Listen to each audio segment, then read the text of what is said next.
বিশ্বকাপের এই টাকা ইনকাম করে তোমার ইমানদার ভাইয়ের বুকে গুলি মারবে, গুলি মারবে, ইমানদারের রক্ত ঝরাবে তোর টাকা দিয়ে, তোর টাকা দিয়ে।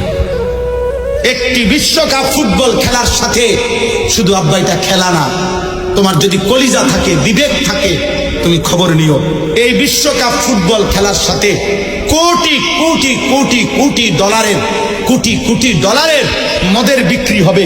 এই খেলার প্রত্যেকটা গ্যালারিতে অজস্র অগণিত মানুষ মদ পান করবে, এর সাথে মদের গভীর সম্পর্ক।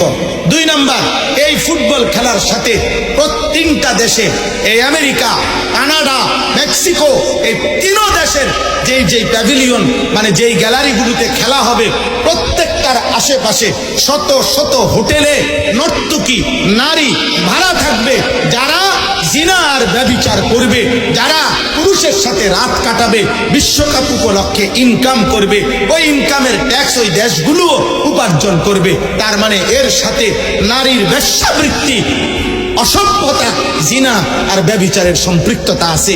3 নম্বরে, এই ফুটবল বিশ্বকাপের সাথে কোটি কোটি টাকার অনলাইনে জুয়া, জুয়া অনলাইনে খেলোয়াড়ের নাম ধইরা, দলের নাম ধইরা জুয়া খেলা হবে।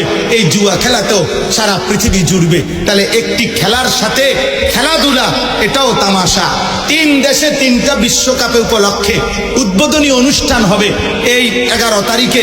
অনুষ্ঠানের মধ্যে 3 দেশের উদ্বোধনী অনুষ্ঠানে খেলা হইল ফুটবল, অথচ নাচবে অর্ধ উলঙ্গ নর্তকী, উদ্দাম নাচবে। নাচের সাথে খেলার কি সম্পর্ক আব্বা? ফুটবলের সাথে নর্তকীর দেহের কি সম্পর্ক? বলো না।